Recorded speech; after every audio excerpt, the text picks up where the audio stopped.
Hello दोस्तों, स्वागत है आप सभी का डाउटनेट पर। और मेरा नाम है विनय एंड आई नो आप लोग हमसे पहली बार मिल रहे हैं। ठीक है, सो कुछ बातें जो हैं हम पहले ही कन्वे कर देते हैं कि क्या चीज़ें हैं क्या नहीं है।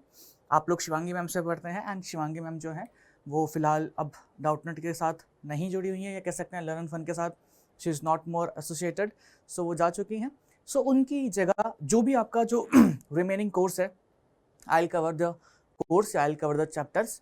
ठीक है, होगा कि मतलब दिमाग में कि भैया कैसे पढ़ाते हैं कैसे नहीं पढ़ाते हैं, नए टीचर्स हैं, हो सकता है कि पहली क्लास में आप लोगों को थोड़ा ऑड भी लगे, but I will try my best कि आप लोगों को हर एक चीज़ अच्छे तरीके से समझ में आए। जाहिर सी बात है कि जब एक नया टीचर आता है उसका पढ़ाने का तरीका अलग होता है एंड हम जो पहले पढ़ते आ रहे होते हैं तो हमारा तरीका अलग होता है। तो मतलब I will try my best कि आप लोगों को अच्छे तरीके से सारी चीज़ें समझ में आए। ठीक है, अपना इंट्रोडक्शन मतलब मैं बहुत बड़ा चौड़ा सा लिख करके आ सकता था कि MSc MBA, ठीक है, इतने टीचर इतने सालों का एक्सपीरियंस एंड ऑल, बट मेरे को लगा कि वो कंपलसरी नहीं है, मैंडेटरी नहीं है। हो सकता है कि जब मैं पढ़ाऊँ तो आपको अपने आप पता लग जाएगा कि कितना एक्सपीरियंस है कितना नहीं है, किस तरीके से हम लोग चीज़ें कर रहे हैं, तो उसके हिसाब से मतलब बच्चे जो हैं अपने आप ही जज कर लेते हैं। ठीक है, एक छोटा सा एक सिंपल सा रिक्वेस्ट है, हम पहला लेक्चर आज कवर करेंगे मॉलिक्यूलर बेसिस ऑफ इनहेरिटेंस का। सो एक बारी पूरा लेक्चर देखना। ठीक है, एनिमेशंस वगैरह भी हम बहुत सारे यूज़ करने वाले हैं यहाँ पे। हो सकता है कि पहली बारी तुम लोगों का ऐसा लेक्चर हो रहा हो, लाइफ में तुमने कभी पहले ऐसे पढ़ा भी नहीं हो, तो एनिमेशंस वगैरह भी हम लोग यूज़ करेंगे। सो एक बारी इन दी एंड जब तुम्हारा पूरा लेक्चर फिनिश हो जाए तो do let me know as a feedback कि कहाँ पे कमी थी, किस चीज़ का हम लोग इम्प्रूवमेंट कर सकते थे। ठीक है, कैसा रहा लेक्चर, मतलब पढ़ने में मज़ा आया या नहीं आया, क्योंकि वो सारी चीज़ें मेरे लिए मैटर करती है। ऑलरेडी मेरे बहुत सारे बैचेस चल रहे हैं, सो उन बैचेस को छोड़ करके क्या कहते हैं यहाँ पे आना पड़ रहा है। तो आई मतलब बी गिविंग 100%, और मैं आपसे भी चाहता हूँ कि आप लोग भी 100% दें। ठीक है, क्योंकि हमने भी अपने पुराने बच्चों को छोड़ा है तो बहुत दुख हो रहा है कि उनको छोड़ना पड़ रहा है। ठीक है, तो इसलिए मतलब एटलीस्ट आप लोग मुझे क्या कहते हैं वैसा सेम रिजल्ट देंगे तो आई विल बी हैप्पी कि हाँ चलो किसी मतलब अच्छी चीज़ वहीं हम आए हैं, कोई दिक्कत नहीं है। Okay, so we are starting with the chapter molecular basis of inheritance. और यहाँ पे आज जो हमारा फर्स्ट लेक्चर रहेगा उसके अंदर हम थोड़ा इंट्रोडक्शन वगैरह की बात करेंगे। डीएनए का जो स्ट्रक्चर होता है कि डीएनए है क्या, ठीक है, उसके बाद स्ट्रक्चर जो है डीएनए का, एंड फिर यहाँ पे दे रखा है डेरिवेशन ऑफ डीएनए स्ट्रक्चर। अगर ये पॉसिबल हुआ कि सारे टॉपिक्स आज के लेक्चर में कवर हो जाते हैं तो ठीक है, नहीं तो इट्स फाइन। एंड थोड़ा सा हो सकता है कि पहला लेक्चर मेरा स्लो लगेगा, लेकिन धीरे धीरे विद टाइम फिर हम लोग उसका स्पीड जो है स्पीड अप करते रहेंगे।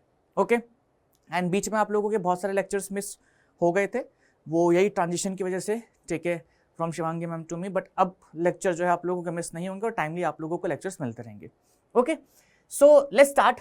ज़्यादा मतलब बातें भी अब नहीं करते हैं, पढ़ाई पे फोकस करते हैं। डीएनए का बेसिक फुल फॉर्म हम लोगों को पता है। डीएनए क्या होता है हमारा? Deoxy ribo nucleic acid.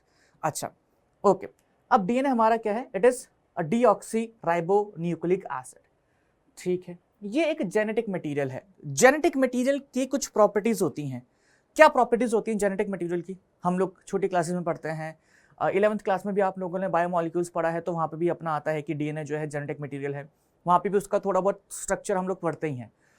Genetic material वो होते हैं जो एक जनरेशन से, ठीक है, एक जनरेशन से किस में जाते हैं? नेक्स्ट जनरेशन में। ठीक है, नेक्स्ट जनरेशन में। अच्छा, डीएनए कैरी करता है क्या? साथ ही साथ जीन्स। तो जीन्स कैरी करता है, या कह सकते हैं इसके ऊपर इंफॉर्मेशन होती है फॉर मेकिंग द अपकमिंग, क्या जो अपकमिंग ऑफस्प्रिंग है उसके अंदर कौन कौन से फीचर होंगे, वो किस तरीके से बनेगा, वो सारी की सारी इंफॉर्मेशन जो है डीएनए के पास प्रेजेंट होती है। क्या सिर्फ यही फीचर्स होते हैं जेनेटिक मटेरियल के? तो मैं कहूंगा नहीं, ये नहीं होते हैं, और भी 2-4 फीचर्स होते हैं जिसको हम अभी देखेंगे। बट अभी बेसिक जो हम लोगों ने पुरानी क्लासेस में पढ़ा है उसके हिसाब से जेनेटिक मटेरियल यही है जो एक जनरेशन से दूसरी जनरेशन में जा रहा है और इसके पास इंफॉर्मेशन प्रेजेंट है। ठीक है, जीन्स की फॉर्म में, जो नेक्स्ट जनरेशन के अंदर अपना मतलब बताएगी कि जो हाइट है बेबी की वो टॉल होगी, या कह सकते हैं आप लोगों ने principles of inheritance and variation में पढ़ा होगा। अगर प्लांट की बात करें तो प्लांट की सीड राउंड होगी, रेड होगी, सारी की सारी इंफॉर्मेशन इसके अंदर प्रेजेंट है। तो अभी बस मैं इन दोनों पॉइंट की हेल्प से इसको जेनेटिक मटेरियल मान लेता हूं। बट अगेन मैं फिर से कहूंगा कि जेनेटिक मटेरियल के देयर आर सम फीचर्स, ठीक है, वो रेप्लिकेट करना चाहिए, यानी कि खुद से अपनी कॉपी बना सके और स्टेबल हो, ये सारे पॉइंट्स भी हैं, बट अभी उसको मैं यहाँ पे इंक्लूड नहीं कर रहा। जब हम आरएनए वर्सेस डीएनए कवर करेंगे तो वहां पे मैं उसको बताऊंगा कि ये 4 इंपॉर्टेंट पॉइंट्स हैं and these are the criteria जो एक मतलब सब्सटेंस को बोलते हैं कि ये जेनेटिक मटेरियल है। अच्छा, नाउ ये कैसा सब्सटेंस है? एसिडिक सब्सटेंस है। ये कैसा सब्सटेंस है? एसिडिक सब्सटेंस है। अब बोलेंगे भैया हमको कैसे पता कि ये एसिडिक सब्सटेंस है? दो चार चीजें होती हैं कि एसिडिक सब्सटेंस है, मान लेते हैं आपने बोल दिया, हमको कैसे पता ये एसिडिक सब्सटेंस है? ठीक है, उसके बारे में भी अब बात करते हैं, बस एक सेकंड दो। इसके अंदर प्रेजेंट होता है फॉस्फेट ग्रुप, और फॉस्फेट ग्रुप जो है प्रोटॉन्स जो है वो बहुत ज्यादा इजीली लूज करता है। हम लोग पढ़ते हैं कि अगर किसी के अंदर से प्रोटॉन निकल रहे हैं, जैसे अगर एग्जांपल के तौर पे कोई सोल्यूशन है उसको आप पानी में डाल रहे हैं, या कोई सब्सटेंस उसको पानी में डाल रहे हैं, वो प्रोटॉन लूज कर रहा है, H+ आयंस लूज कर रहा है, तो सोल्यूशन कैसा हो जाएगा? एसिडिक हो जाएगा। OH लूज करेगा तो कैसा हो जाएगा? बेसिक हो जाएगा। तो डीएनए के अंदर होता है एक फॉस्फेट ग्रुप जो प्रोटॉन्स लूज करता है, एंड दैट्स वाई वो कैसा है हमारा, इस वजह से वो एसिडिक है। ठीक है, okay. It was first identified by scientist जिनका नाम क्या था? फ्रेडरिक माइशर। कब? 1869 में। 1869 में हमारे एक साइंटिस्ट थे जिनका नाम क्या था? फ्रेडरिक माइशर। उन्होंने इसको डिस्कवर किया था और उन्होंने बोला था इसको क्या? न्यूक्लियन। क्या बोला था? न्यूक्लियन। डीएनए नहीं बोला था, डीएनए नाम बाद में पड़ा, पहले क्या बोला था? न्यूक्लियन बोला था। बहुत इंपॉर्टेंट चीजें हैं, बहुत छोटे छोटे तरीके से लिखी हुई हैं, बट आई गेस दिमाग में सारी की सारी बातें आ गई होंगी। एसिडिक सब्सटेंस है, तो एसिडिक सब्सटेंस का अगर आप लोगों से कोई रीजन पूछे कि क्यों एसिडिक सब्सटेंस है, तो वो भी बता दिया, क्योंकि इसके अंदर फॉस्फेट ग्रुप होता है। अभी डीएनए का पूरा स्ट्रक्चर हम लोग देखेंगे। ठीक है, इसके अंदर फॉस्फेट ग्रुप होता है, वो प्रोटॉन इजिली लूज करता है। आइडेंटिफाई किसने किया था? सबसे पहले किसने निकाला था? फ्रेडरिक माइशर ने। ओके, और उन्होंने इसका नाम क्या रखा था? न्यूक्लियन रखा था। बाद में इसका नाम न्यूक्लिक एसिड हुआ, फिर वहां से डीएनए पड़ा, वो एक अलग चीज है, बट उन्होंने इसका नाम क्या रखा था? न्यूक्लियन रखा था। इंपॉर्टेंट पॉइंट है। आगे बढ़ने से पहले एक छोटा सा पॉइंट और मैं कवर कर लूं कि अगर आप यहाँ पे नीट की तैयारी भी कर रहे हैं या बोर्ड्स की तैयारी कर रहे हैं, तो मैं आपको पहले बता दूं कि ये जो लेक्चर्स हैं आप लोगों के लिए नीट प्लस बोर्ड्स दोनों के लिए काफ़ी हैं। ठीक है, मैं जब भी अपने बैच को पढ़ाता हूँ, चाहे वो 11th हो चाहे वो 12th हो, मेरा हमेशा ये रहता है कि अलग अलग प्रिपरेशन करने से अच्छा 11th बोर्ड्स के लिए अलग या नीट के लिए अलग एक ही साथ प्रिपरेशन करवा दो। ठीक है, तो हो सकता है कि कहीं कहीं पे आप लोगों को कुछ कुछ चीज़ें ऐसे लगेंगी जो थोड़ा डिटेल में हो, तो उसका लॉजिक समझ जाना कि भैया सिर्फ हम लोगों को बोर्ड्स के लिए रेडी नहीं कर रहे हैं, नीट के लिए भी कर रहे हैं, क्योंकि अल्टीमेटली अगर आप लोगों ने बायोलॉजी लिया तो जाहिर सी बात है कि आप लोग नीट का प्रिपरेशन भी करेंगे या नीट का एग्जाम भी देंगे। ठीक है, मतलब 80% तो देते ही हैं। सो अब आगे चलते हैं। आल्टमैन हमारे एक साइंटिस्ट थे, ठीक है, उन्होंने पता लगाया था कि डीएनए कैसा सब्सटेंस है? एसिडिक सब्सटेंस है। ठीक है, अब देखो एसिडिक सब्सटेंस है और इसको क्या बोला था फ्रेडरिक ने? न्यूक्लियन बोला था, तो इसलिए इसका नाम क्या पड़ गया? न्यूक्लिक एसिड पड़ गया। इसका नाम क्या पड़ गया? न्यूक्लिक एसिड पड़ गया। अब यहाँ पे क्या बोला है? लेंथ ऑफ डीएनए जो होता है it is equal to pair of nucleotides, या नंबर ऑफ न्यूक्लियोटाइड्स या बेस पेयर्स। ये सारी बातें क्या हैं क्या नहीं है समझ में नहीं आ रही होंगी, लेकिन अब समझ में आएंगी जब हम बात करेंगे किसकी हेल्प से? जब हम एनिमेशन की हेल्प से बात करेंगे। सो एनिमेशंस पे आते हैं, हम देखते हैं कि डीएनए का स्ट्रक्चर हम लोगों को असल में दिखता कैसा है या होता कैसे है।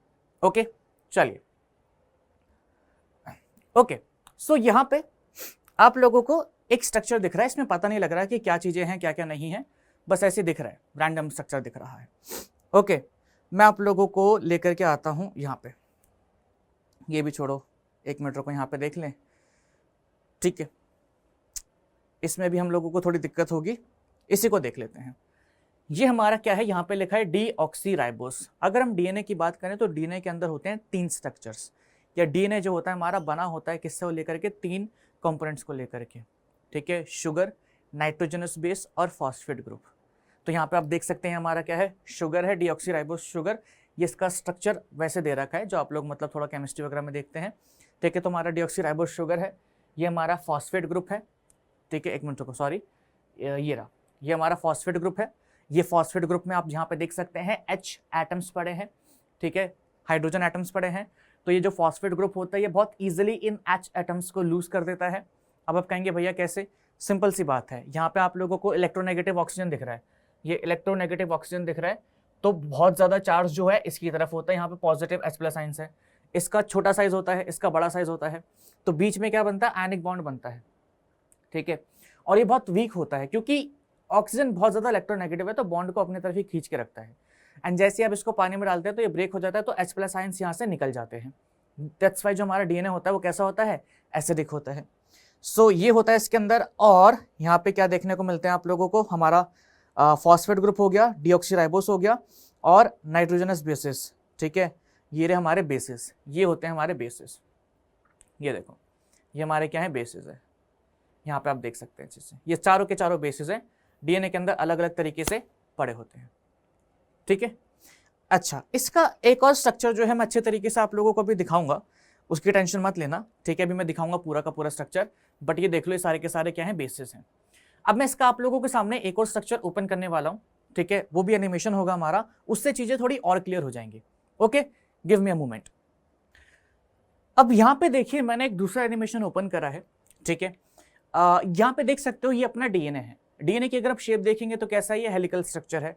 किस हिसाब से प्रूव हुआ था कि डीएनए का स्ट्रक्चर ऐसा है, उसके बारे में भी हम लोग बात करेंगे, बट मैं आप लोगों को थोड़ा सा आगे लेके चलता हूँ। यहाँ पे एक मिनट रुको, ये देखो, डीएनए को हमने क्या कर दिया, अनरैप कर दिया एक तरीके से। अगर यहाँ पे देखना चाहोगे एक बार फिर से देख लो, हम लोगों ने क्या करा, इस डीएनए को अनरैप कर दिया, तो यहाँ पे हम लोगों को ये डीएनए दिख रहा है। ठीक है, अच्छा जी, हम चाहें तो उसको जूम कर सकते हैं, नहीं हो सकता कोई बात नहीं। सो जैसे कि मैंने आपको बताया था अभी कि डीएनए के अंदर क्या क्या प्रेजेंट होता है। सो सबसे पहले यहाँ पे हम लोग वो पॉइंट्स लिख लेते हैं। ये हमारा क्या है, दिस इज शुगर। एक मिनट रुको, हाँ जी। So this is what, this is sugar. Okay, sugar कौन सा होता है, डीऑक्सीराइबोस, डीऑक्सीराइबोस शुगर होता है। ठीक है, डीएनए के अंदर ये जो छोटे डॉट्स से दिख रहे हैं, दीज आर फॉस्फेट ग्रुप। ये क्या है, फॉस्फेट ग्रुप। सिर्फ फॉस्फेट ही लिख देता हूं, काफी है।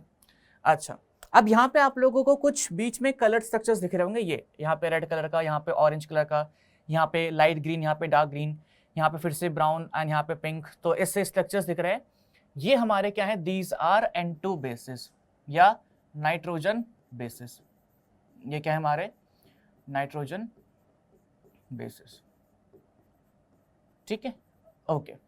डीएनए की अगर हम बात करें तो डीएनए ना एक तरीके से, जैसे आप प्रोटीन्स के बारे में पढ़ते हैं ना, प्रोटीन्स के अंदर क्या होता है, बहुत सारे अमीनो ग्रुप्स होते हैं या अमीनो एसिड्स होते हैं, अमीनो एसिड जुड़े होते हैं आपस में, और फिर वैसे हमारा प्रोटीन बनता है।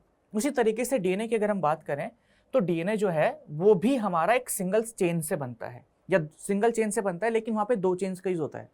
जैसे एग्जाम्पल के तौर पर ये जो हमारा पोर्शन देख रहे हो आप लोग, ये वाला पोर्शन जो देख रहे हो ये, ठीक है, ये एक अलग चेन है, ये एक अलग चेन है। और जो आप लोगों को ये वाला पोर्शन दिख रहा है, कौन सा वाला पोर्शन, ये वाला पोर्शन जो दिख रहा है, ये वाला पोर्शन, ये एक अलग चेन है। ठीक है, ये एक अलग चेन है। ये डीएनए है, दो चेन से मिलकर के बना हुआ है, दो पॉलीन्यूक्लियोटाइड से मिलकर के बना हुआ है। पॉलीन्यूक्लियोटाइड मतलब कि चेन से मिलकर के बना हुआ है। ठीक है, सो यहाँ पे आप देख सकते हैं ये हमारा पूरा का पूरा डीएनए है। जो बेस पेयर्स की बात हो रही थी कि बेस पेयर्स क्या होते हैं क्या नहीं होते हैं, तो असल में देखो, अगर मैं बताऊं बात, सिंपल सी बात बोलूं, तो ये जो पूरी की पूरी चेन है ना, एंटायर चेन, या अगर मैं बात करूं एक पॉलीन्यूक्लियोटाइड चेन की, थोड़ा सा ब्रीफ में हम लोग चल रहे हैं, अभी इंट्रोडक्शन वाला पार्ट है तो उसको आराम से समझेंगे। ये जो पॉलीन्यूक्लियोटाइड वाला पोर्शन होता है, या कह सकते हैं जो पूरी की पूरी चेन है, ये इन छोटे छोटे यूनिट से मिलकर के बनी है। ये एक सिंगल यूनिट जो होता है, जैसे कि हम अगर बात करें इन केस ऑफ प्रोटीन, तो अमीनो एसिड्स जो होते हैं वहां पे स्मॉलेस्ट यूनिट होता है। उसी तरीके से एक चेन का, डीएनए की पॉलीन्यूक्लियोटाइड का जो छोटा यूनिट होता है उसको हम कहते हैं न्यूक्लियोटाइड। This is nucleotide. ठीक है, बहुत सारे न्यूक्लियोटाइड मिल करके क्या बनाते हैं, एक चेन बनाते हैं। आप देख सकते हैं नीचे यहाँ पे भी एक न्यूक्लियोटाइड है, ये आपस में जुड़े हुए हैं। फिर उसके नीचे भी एक न्यूक्लियोटाइड है, ये भी आपस में जुड़े हुए हैं। फिर ऐसे नीचे भी न्यूक्लियोटाइड आपस में जुड़े हुए हैं। ठीक है, फिर ये वाली चेन भी सेम न्यूक्लियोटाइड से बनती है, थोड़ा सा अलग तरीके से बनती है। अब यहाँ पे अगर आप ध्यान से देखेंगे तो इस वाली चेन का एक न्यूक्लियोटाइड और इस वाली चेन का एक न्यूक्लियोटाइड आपस में जुड़े हुए हैं। ठीक है, जैसे कि मान लो कि ये वाला न्यूक्लियोटाइड, ओके, और ये वाला न्यूक्लियोटाइड आपस में जुड़े हुए हैं। इनके बीच में क्या होता है, इनके बीच में होती है हाइड्रोजन बॉन्डिंग। इनके बीच में होती है हाइड्रोजन बॉन्डिंग। ये जो दो न्यूक्लियोटाइड्स जुड़ते हैं अपोजिट चेन्स के, या ये जो दो न्यूक्लियोटाइड्स जुड़ रहे हैं दोनों चेन्स के आपस में, यही मिलकर के क्या बनाते हैं, इस कंप्लीट पोर्शन को, एक सिंगल पोर्शन को हम क्या कहते हैं, बेस पेयर्स कहते हैं। इसी को हम क्या कहते हैं, बेस पेयर्स कहते हैं। तो जो ये पूरा का पूरा झंझट था, जो मैंने आप लोगों को एनिमेशंस दिखाए, जो सारी चीजें दिखाई, वो इसलिए दिखाई थी कि मेरे को ये बताना था कि बेस पेयर्स असल में होता क्या है। यही हमारा बेस पेयर है। हम लोगों को क्या बोला था, हम लोगों ने लास्ट पॉइंट पढ़ा था, हमने क्या बोला था कि डीएनए की लेंथ जो होती है वो कितनी होती है, लेंथ ऑफ न्यूक्लियोटाइड। या तो आप ये न्यूक्लियोटाइड काउंट कर लो, 1 2 3 4 5, लेंथ ऑफ न्यूक्लियोटाइड काउंट कर लो, ठीक है, या बेस पेयर्स काउंट कर लो। बेस पेयर्स में क्या होता है, ये दोनों होते हैं, ठीक है, तो ये काउंट कर लो पूरा का पूरा, एक एक यूनिट, एक, ये दूसरा, ये तीसरा, फिर चौथा, फिर पांचवा। तो हमेशा याद रखना है बेस पेयर्स जो होते हैं वो किससे बनते हैं, वो दो न्यूक्लियोटाइड के जुड़ने से बनते हैं। एक न्यूक्लियोटाइड इस चेन का, एक न्यूक्लियोटाइड इस चेन का, इन दोनों के जुड़ने से बनते हैं क्या, बेस पेयर्स। इंपॉर्टेंट पॉइंट है, इंपॉर्टेंट चीज है, आप लोगों को हेल्प करेगी आगे के कॉन्सेप्ट समझने में। ओके, हमने क्या बोला एक बार फिर से भाई, हमारा जो डीएनए होता है वो किसका बना है, शुगर का बना है, फॉस्फेट का बना है और नाइट्रोजन बेसिस का बना हुआ है, ठीक है। अच्छा, इन तीनों के जुड़ने से क्या बनता है, एक न्यूक्लियोटाइड बनता है, और ऐसे बहुत सारे न्यूक्लियोटाइड्स जुड़ते हैं तो डीएनए की एक चेन बनती है। और डीएनए जो है हमारा वो किससे बना हुआ है, वो दो पॉली न्यूक्लियोटाइड से बना हुआ है, वो दो पॉली न्यूक्लियोटाइड से बना हुआ है, ठीक है, वो दो पॉली न्यूक्लियोटाइड से बना हुआ है। और जब दो, जैसे एक पॉली न्यूक्लियोटाइड ये रहा, एक पॉली न्यूक्लियोटाइड ये रहा, जब इन दोनों के न्यूक्लियोटाइड्स, ठीक है, आपस में जुड़ते हैं तो क्या बनता है, बेस पेयर्स बनते हैं। और ये कैसे जुड़ते हैं, हाइड्रोजन बॉन्डिंग की हेल्प से जुड़ते हैं। बता देंगे अभी चीजें और डिटेल में, this is just an introduction, ठीक है। अब हम वापस आते हैं अपनी प्रेजेंटेशन के ऊपर। ओके, सो यहाँ पे हम देख सकते हैं कि यहाँ पे क्या लिखा हुआ है, लेंथ ऑफ न्यूक्लियोटाइड जो, सॉरी, लेंथ ऑफ डीएनए जो है वो किसकी है, पेयर ऑफ न्यूक्लियोटाइड, जो हम लोगों ने देखे न्यूक्लियोटाइड्स उस एनिमेशन के अंदर, ठीक है। नेक्स्ट हमारा क्या है, नंबर ऑफ न्यूक्लियोटाइड्स, तो आप individual number of nucleotides count कर लो, या बेस पेयर्स जो दो न्यूक्लियोटाइड से जुड़ करके बने हुए हैं। ओके, डीएनए जो है हमारा, it is the characteristic feature of an organism. ये क्या है, this is the characteristic feature of an organism. Her organism के अंदर डीएनए जो होता है अलग अलग तरीके का होता है, किसी के अंदर नाइट्रोजनस बेसिस का अरेंजमेंट अलग होता है, किसी के अंदर अलग होता है। So every organism has its characteristic DNA. Okay, sorry, now आगे चलते हैं। यहाँ पे भी बेसिकली न्यूक्लियोटाइड का एक स्ट्रक्चर दे रखा है, बट ये स्ट्रक्चर आप लोगों को ज़्यादा अच्छे तरीके से तब क्लियर होगा जब एक बार हम समझ लेंगे कि न्यूक्लियोटाइड किससे बनता है, क्या होता है, क्या नहीं होता है। एक बार उसको समझ लेते हैं अच्छे तरीके से, फिर इस वाले स्ट्रक्चर के ऊपर एक बार आपको मैं लेकर के आऊँगा। यहाँ पर देखो लिखा हुआ है structure of polynucleotide chain, and एक और important point, the basic unit of DNA जो है it is the nucleotide. Nucleotide क्या है, बेसिक यूनिट ऑफ हमारा डीएनए है। हमारी बॉडी के अंदर जो सेल्स होते हैं वो हमारी बॉडी का क्या है, बेसिक और स्मॉलेस्ट यूनिट है, क्योंकि सेल्स जुड़ जुड़ करके क्या बनते हैं, हमारी पूरी की पूरी एंटायर बॉडी बनती है। उसी तरीके से डीएनए के अंदर सबसे स्मॉलेस्ट यूनिट जो होता है दैट इज न्यूक्लियोटाइड। प्रोटीन के अंदर जैसे अमाइनो एसिड होते हैं, स्टार्च के अंदर जैसे ग्लूकोज मॉलिक्यूल्स होते हैं, उसी तरीके से हमारा डीएनए के अंदर होता है न्यूक्लियोटाइड। एक टिपिकल न्यूक्लियोटाइड के अंदर तीन स्ट्रक्चर्स होते हैं हमारे, that is sugar, nitrogenous base और phosphoric acid. Sugar, nitrogenous base और फॉस्फोरिक एसिड, ये तीन चीजों से मिलकर के बना होता है हमारा एक न्यूक्लियोटाइड। आप इस डायग्राम में देख भी सकते हैं, ये रहा शुगर, ये रहा N2 बेस और ये रहा phosphate group, and these three combine to form a nucleotide. Okay, आगे चले। नाउ नेक्स्ट यहाँ पे अब क्या बात हो रही है, हमारे जो नाइट्रोजनस बेस होते हैं वो दो तरीके के होते हैं, ठीक है। कौन कौन से, प्यूराइंस और पिरिमिडाइंस। ज्यादा डिटेल में नहीं जाना कि भैया प्यूराइंस की क्या प्रॉपर्टीज हैं, पिरिमिडाइंस की क्या प्रॉपर्टीज है, नहीं पूछेंगे मेरी आप लोगों से, जाना भी नहीं है, चाहे वो नीट कह लो चाहे बोर्ड्स कह लो। ओके, सिर्फ सिंपल सी बात ये ऑब्जर्व करो कि हमारा जो प्यूराइंस है उसके अंदर दो यहाँ पे आपको रिंग दिख रही होगी, ठीक है, दो रिंग्स दिख रही हैं। प्रिमिडाइंस देखोगे तो यहाँ पे आप लोगों को सिंगल रिंग दिख रही है। एक और एग्जाम्पल हम यहाँ पे लिखना भूल गए हैं, या एक और हम टाइप लिखना भूल गए हैं। प्रिमिडाइंस के अंदर साइटोसाइन होता है, थायमिन होता है और होता है यूरासिल, ठीक है, और होता है क्या, यूरासिल। तो प्रिमिडाइंस के अंदर 3 N2 बेस आते हैं हमारे और प्यूराइंस के अंदर 2 होते हैं, ठीक है। बेसिक डिफरेंस क्या है, प्यूराइंस के अंदर 2 रिंग्स हैं एंड प्रिमिडाइंस के अंदर सिर्फ 1 रिंग है।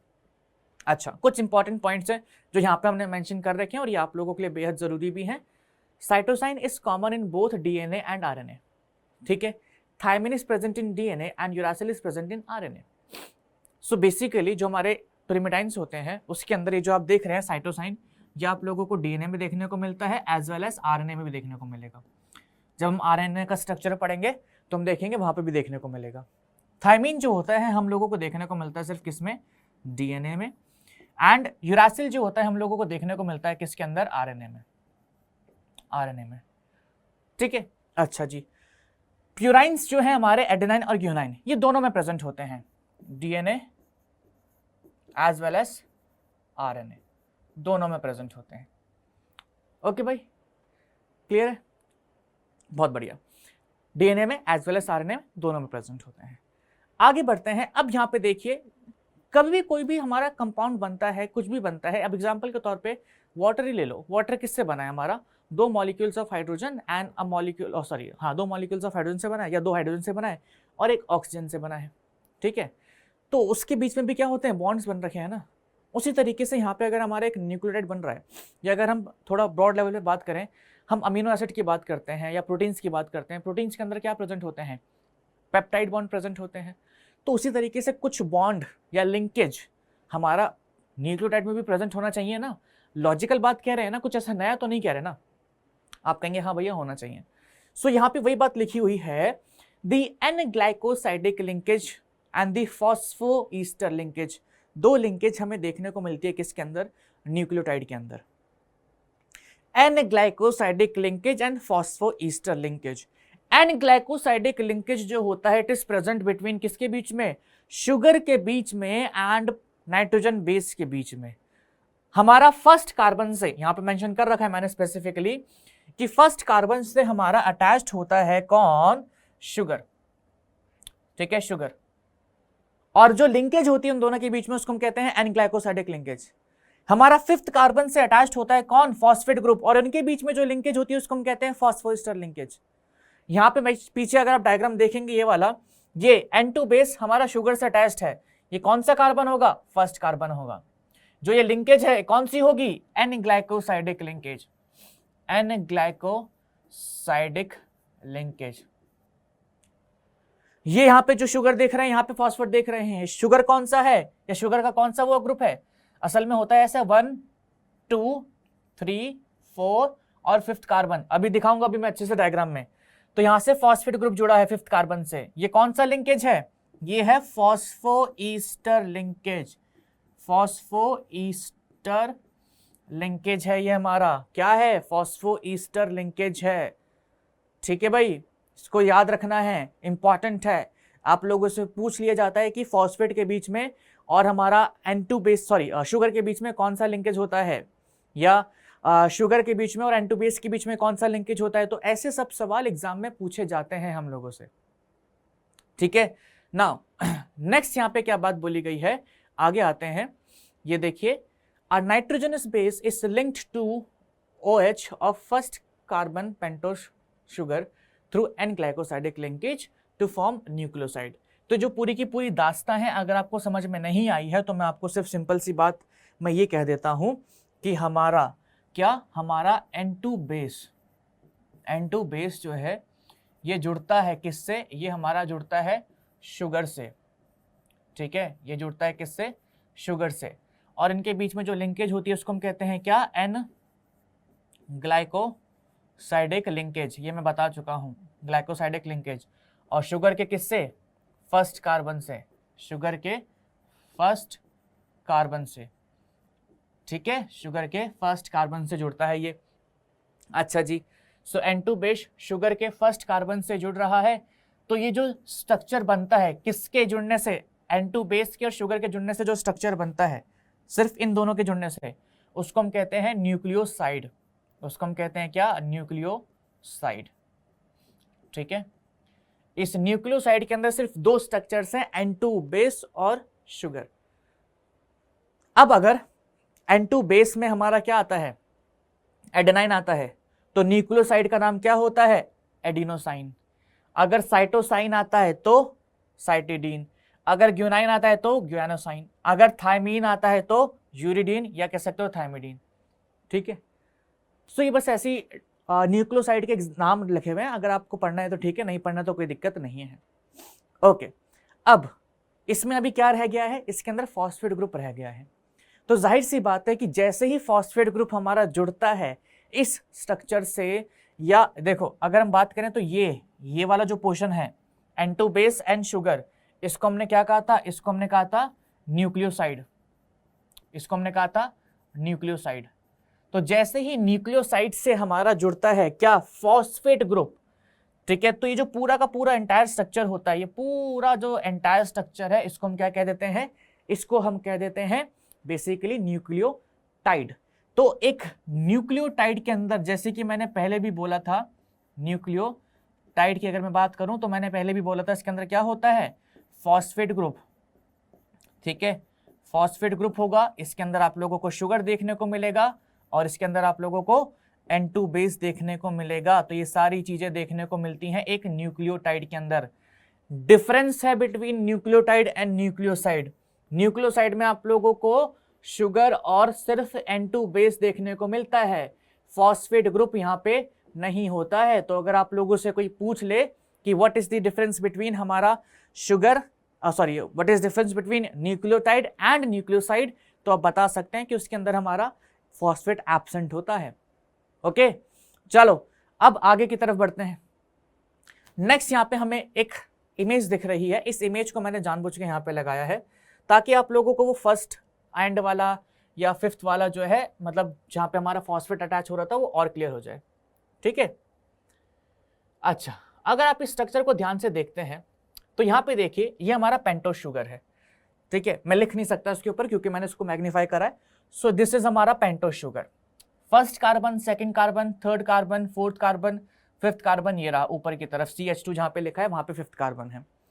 ये हमारा N2 बेस है, तो यहाँ पे जो ये लिंकेज होगा कौन सा होगा, जी हाँ सही बोल रहे हो, ठीक है, ये हमारा फिफ्थ कार्बन है, ये हमारा फॉस्फेट ग्रुप है, इन दोनों के बीच में जो लिंकेज होगा वो कौन सा होगा, हाँ फॉस्फोएस्टर लिंकेज। दोनों लिंकेज के बारे में पता लग गया। अब देखो हमने मान लेते हैं, जस्ट मान लेते हैं कि यहाँ पे हमारा थायमीन है, ठीक है, यहाँ पे हमारा साइटोसाइन है।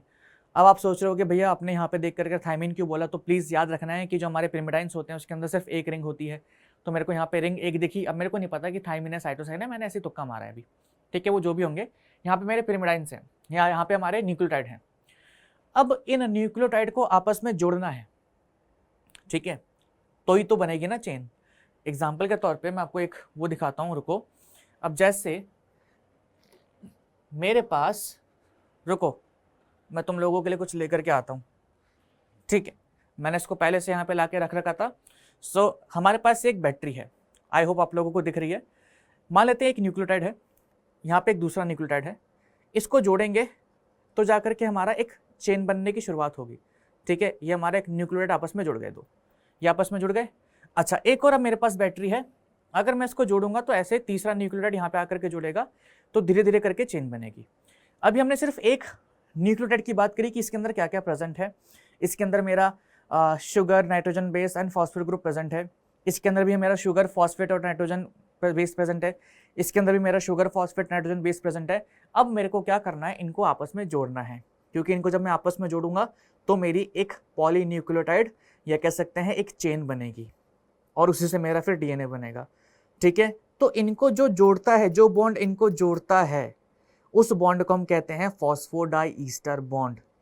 प्लीज समझ के चलिए कि दो न्यूक्लियोटाइड्स को जोड़ने वाला जो बॉन्ड होता है उसको हम कहते हैं फॉस्फोडाइईस्टर बॉन्ड। आप लोगों ने फॉस्फोईस्टर बॉन्ड मेरे मुंह से एक बार सुन लिया है। फॉस्फोईस्टर बॉन्ड हमारा प्रेजेंट है फॉस्फेट ग्रुप के बीच में और फिफ्थ कार्बन के बीच में, लेकिन अब हम बात कर रहे हैं किसके बारे में, फॉस्फोडाइईस्टर लिंकेज या फॉस्फोडाइईस्टर बॉन्ड के बीच में।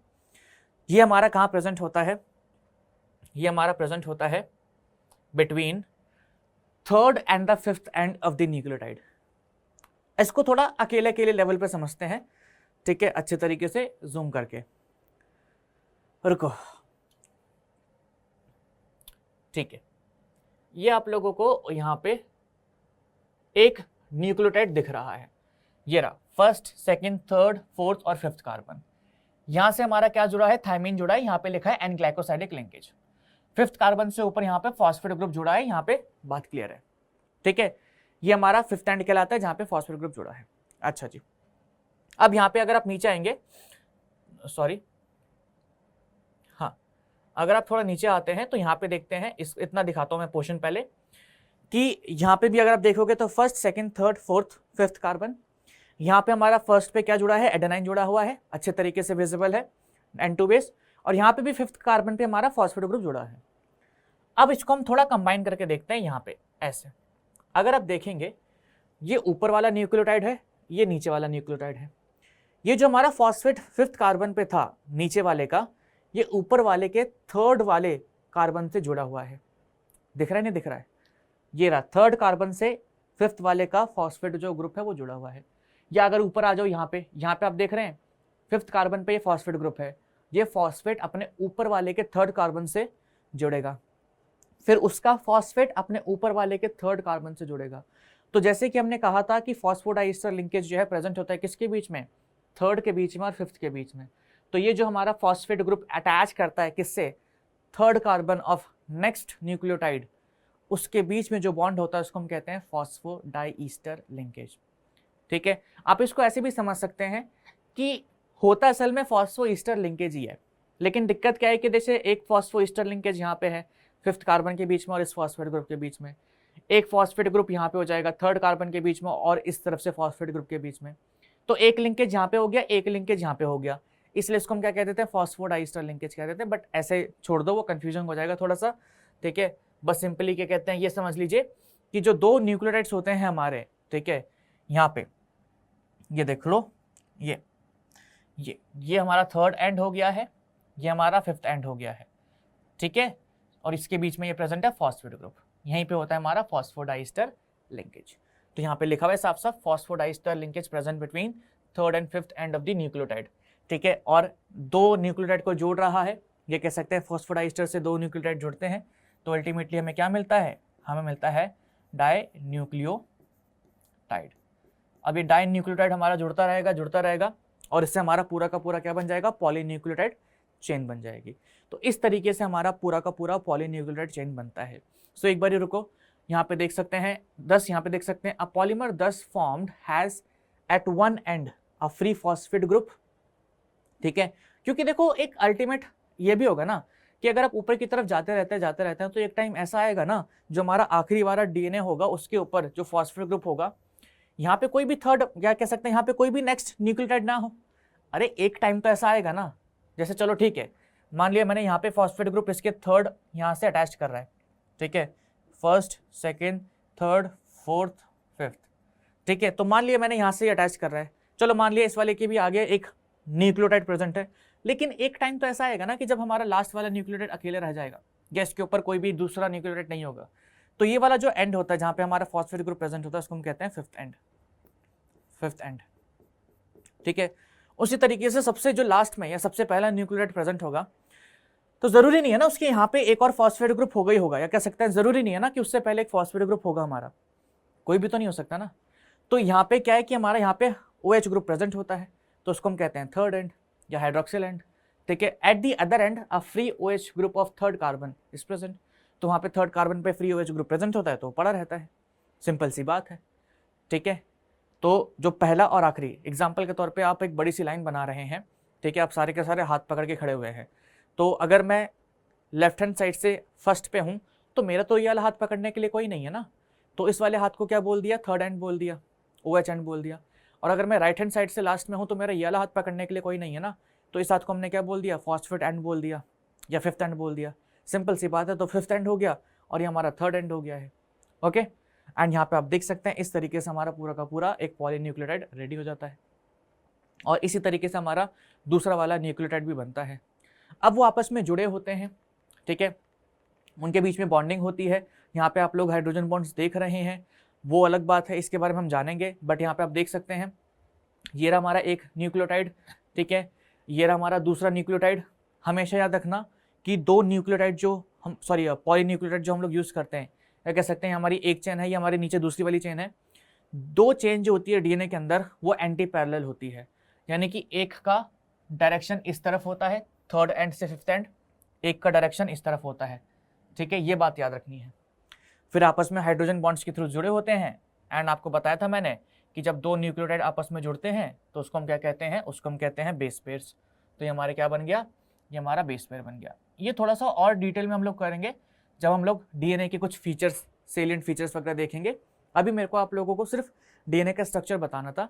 सो उम्मीद करते हैं कि जो डीएनए का स्ट्रक्चर है, ठीक है, या कह सकते हैं पॉलीन्यूक्लियोटाइड चेन का जो स्ट्रक्चर है वो दिमाग में बैठ गया है। इस स्ट्रक्चर में कोई कंफ्यूजन नहीं है कि कौन कौन सी लिंकेज होती है, क्या क्या चीज़ें होती हैं, ठीक है, किस तरीके से फिफ्थ एंड होता है, किस तरीके से थर्ड एंड होता है, ठीक है, ये सब आई गेस क्लियर हो चुका है। एक छोटी सी टेबल मैंने बनाई है, यहाँ पे बता रखा है कि कितने कितने बेस पेयर्स होते हैं अलग अलग हमारे ऑर्गेनिजम्स में। एक बैक्टीरियोफेज है, उसके अंदर 5386 बेस पेयर्स होते हैं, या बेसिस होते हैं सॉरी, ठीक है। और यहाँ पे देखो लिखा हुआ है SS DNA circular, DS DNA linear, या DS DNA सर्कुलर और DS DNA लीनियर। SS का मतलब क्या होता है, सिंगल स्टैंडर्ड। जब कोई डीएनए सिर्फ एक पॉलीन्यूक्लियोटाइड से बना हो उसको हम कहते हैं सिंगल स्टैंडर्ड डीएनए। जब कोई डीएनए हमारा दो पॉलीन्यूक्लियोटाइड से बना हो, एक ये रही और एक ये रही, उसको हम कहते हैं डबल स्टैंडर्ड डीएनए। सर्कुलर और लीनियर तो शेप है ना। SS DNA सर्कुलर यानी कि ये जो हमारा डीएनए है, ठीक है, ये ऐसे सर्कल की फॉर्म में पड़ा होगा, ठीक है। सिंगल स्टैंडर्ड और डबल स्टैंडर्ड ही समझाना था मेनली मेरे को। सिंगल स्टैंडर्ड मतलब कि एक polynucleotide chain, SS single stranded, यानी कि एक polynucleotide chain, one polynucleotide chain, ठीक है। डबल स्टैंडर्ड यानी कि दो पॉलीन्यूक्लियोटाइड चेन। तो आप लोग यहां पे देख सकते हैं ये हमारा क्या है, DS यानी कि double standard, double standard. Okay, important यहां पे है क्या, इंपॉर्टेंट है हमारा ये ह्यूमन जीनोम। अगर ह्यूमन की बात करें तो हमारे अंदर 3.3 इंटू 10⁹ बेस पेयर्स प्रेजेंट होते हैं। वो जो दो न्यूक्लियोटाइड्स के पेयर थे ना, 3.3 इंटू 10⁹। हमारा डीएनए कैसा है, डबल स्टैंडर्ड है और लीनियर है। इकोलाई के अंदर 4.6 इंटू 10⁶ बेस पेयर्स होते हैं। कैसा है डीएनए, डबल स्टैंडर्ड है लेकिन पूरा गोल सा है, सर्कुलर है, ठीक है। लैम्बा फेज है किसके अंदर 4852502 बेस पेयर्स होते हैं। डीएनए कैसा है, डबल स्टैंडर्ड है, लीनियर है। तो ह्यूमन का और इकोलाई का बेस पेयर नंबर तो याद रखना ही रखना है, सुपर इंपॉर्टेंट है। तो ये दोनों तो आप लोगों को याद रखने हैं। बाकी आपकी श्रद्धा है, अगर आप याद करना चाहें तो कर सकते हैं, क्योंकि नीट के अंदर इन दोनों का भी एक बार पूछा गया है, नंबर ऑफ बेस पेयर्स और बेस पेयर्स वगैरह पूछे गए हैं, ठीक है। अच्छा, इन RNA every nucleotide residues additional OH group present at second position. DNA का अगर आप शुगर देखेंगे तो डीएनए का शुगर जो है उसका कुछ इस तरीके का स्ट्रक्चर था। फर्स्ट, सेकंड, थर्ड, फोर्थ, यहाँ पे फिफ्थ कार्बन था हमारा, ठीक है। तो डीएनए के अंदर क्या होता है, हमारा थर्ड एंड पे OH ग्रुप प्रेजेंट होता है। ओके, यहाँ पे क्या बोला गया, इन RNA every nucleotide residue has additional OH group present at the second position. RNA के अंदर यहाँ पे भी OH प्रेजेंट होता है, ठीक है। Also in RNA uracil is found at place of thymine. और यहाँ पे क्या होता है, थायमिन की जगह पे क्या मिलता है, यूरासिल देखने को मिलता है। यूरासिल जो होता है, हाँ ठीक है, थायमिन का दूसरा नाम क्या है, 5 मिथाइल यूरासिल भी होता है, बट ये एक सेकेंडरी चीज़ है। बट मैंने देखा था कि नीट के अंदर एक बार क्वेश्चन पूछ लिया था कि थायमिन का दूसरा नाम क्या है, तो 5 मिथाइल यूरासिल जो होता है it is another name of thymine. अगर आप याद करना चाहें तो कर सकते हैं। बट यहाँ पे क्या होगा हमारा यहाँ पे हमारा प्रेजेंट होगा यूरासिल, ठीक है। और यहाँ पे मान लो सॉरी, यहाँ पे हमारा मान लो क्या, फॉस्फेट ग्रुप, ठीक है। हालांकि आरएनए का स्ट्रक्चर भी एक बार डिटेल में मैं दिखाऊंगा जब आरएनए हम जेनेटिक मटेरियल वगैरह के बारे में पढ़ेंगे। बट आरएनए का स्ट्रक्चर बेसिक सेम है, बस इतना याद रखना कि सेकंड पोजीशन पे OH ग्रुप प्रेजेंट होता है एक्स्ट्रा, और यहाँ पे सारे बेस पेयर्स होंगे, थायमिन नहीं होगा, बस थायमिन की जगह यूरासिल प्रेजेंट होगा, एंड फॉस्फेट ग्रुप तो प्रेजेंट होता ही होता है। तो ये हमारा डीएनए का कुछ पॉलीन्यूक्लियोटाइड का बेसिक स्ट्रक्चर था। अब उसका जो डबल हेलिकल मॉडल आया, किस तरीके से आया, किसके बेसिस पे आया, वो सब हम अपनी नेक्स्ट क्लास में जानेंगे। पहला लेक्चर है, इसको थोड़ा सा मैं शॉर्ट रख रहा हूँ, ठीक है। बट उम्मीद करते हैं कि आपको लेक्चर के अंदर एनिमेशंस की हेल्प से सब कुछ समझ में आया होगा, बड़े तरीके से सारी चीज़ें क्लियर हुई होंगी एंड मज़ा आया होगा, ठीक है। फीडबैक्स आर वैल्यूएबल, मतलब बता देना मुझे, क्योंकि जो भी चीज़ें होंगी मैं उसको तुम्हारे हिसाब से इम्प्रूव करने की कोशिश करूँगा। हो सकता है तुम्हारा पढ़ने का तरीका अलग हो, मैंने अलग तरीके से पढ़ा दिया हो, so I try to improve. Okay, चलिए। एंड यहाँ पे हमारा डीएनए के बीच में और आरएनए के बीच में डिफरेंसेस हैं, एक बार इसको शॉर्ट में देख लेते हैं। यहाँ पे देखिए डीएनए हमारा कैसा है, डबल स्टैंडर्ड है। आरएनए हमेशा हमारा सिंगल स्टैंडर्ड होता है। एक ही स्ट्रैंड प्रेजेंट होता है। आरएनए के अंदर यहाँ पे देखेंगे अगर आप डीएनए का जो शुगर देखोगे तो यहाँ पे क्या है, थर्ड पोजीशन पे OH ग्रुप है। अगर आरएनए का देखोगे तो थर्ड पे भी है, सेकंड पे भी है। राइबोस शुगर, डीएनए का क्या होगा, डीऑक्सी राइबोस शुगर। यहाँ पे हमारा थाइमिन प्रेजेंट होता है, यहाँ पे हमारा यूरासिल प्रेजेंट होता है। बाकी 3 बेस पेयर्स जो हैं दैट इज साइटोसाइन, ग्यूनाइन और एडेनाइन, ये सब के सब कॉमन होते हैं तीनों दोनों के अंदर, ठीक है। यहाँ पे थाइमिन एंड यहाँ पे हमारा यूरासिल, बाकी सब कुछ कॉमन, ठीक है। सो एक क्वेश्चन हमारा बनता भी एक कि आरएनए और डीएनए में से कौन सा ज़्यादा स्टेबल जेनेटिक मटेरियल है, तो वो सब कुछ हम लोग अपने अपकमिंग लेक्चर्स के अंदर डिस्कस करेंगे। Okay, so I hope that's it for today. Quiz पे आते हैं एंड क्विज का फर्स्ट क्वेश्चन जो है आप लोगों के सामने वो क्या है, DNA is dash in nature. तो डीएनए का नेचर जो है वो कैसा है, एसिडिक है, बेसिक है, सॉरी न्यूट्रल है या एम्फोटेरिक है, ठीक है। ऑल्टमान, देखो ये भी याद रखना साइंटिस्ट का नाम, जब भी तुमसे कुछ ऐसा रिलेटेड पूछे जहाँ पे साइंटिस्ट आ रहा हो तो, या कुछ कॉन्सेप्ट आ रहा हो जहाँ पे साइंटिस्ट था, तो उसका भी नाम अपने आप दिमाग में आ जाना चाहिए। मेरे को ऑल्टमान का नाम याद में आया एंड ऑल्टमान से मेरे को याद आया A for Altman, A for acidic, तो उन्होंने बताया था, ठीक है। तो ऑप्शन नंबर 1 यहाँ पे हो जाएगा हमारा करेक्ट चॉइस। नेक्स्ट यहाँ पे हमारा क्या है, न्यूक्लियोसाइड के अंदर क्या क्या प्रेजेंट होता है, N2 base, sugar, phosphate group या बोथ A and B, ठीक है। सो न्यूक्लियोसाइड के अंदर क्या प्रेजेंट होता है, N2 base, sugar, phosphate group या बोथ A and B। सो यहाँ पे हमारा क्या होता है, N2 बेस होता है और शुगर होता है, फॉस्फेट अगर जुड़ जाएगा तो न्यूक्लियोटाइड बन जाएगा, तो ऑप्शन नंबर डी यहाँ पे करेक्ट चॉइस हो जाएगा, ठीक है। नेक्स्ट लेक्चर जो है हमारा उसके अंदर हम लोग बात करेंगे किसके बारे में, बेसिकली वहाँ पे हम बात करेंगे डेरिवेशन ऑफ क्या कहते हैं डीएनए स्ट्रक्चर जो था उसके बारे में हम बात करेंगे। तो उस लेक्चर को अच्छे तरीके से वहाँ पे कवर करेंगे और बड़े तरीके से सारी चीज़ें हम वहाँ पे डिस्कस करेंगे, ठीक है भाई। तो मिलते हैं आप लोगों से नेक्स्ट क्लास में, तब तक के लिए अपना ध्यान रखिए, bye bye and thank you so much.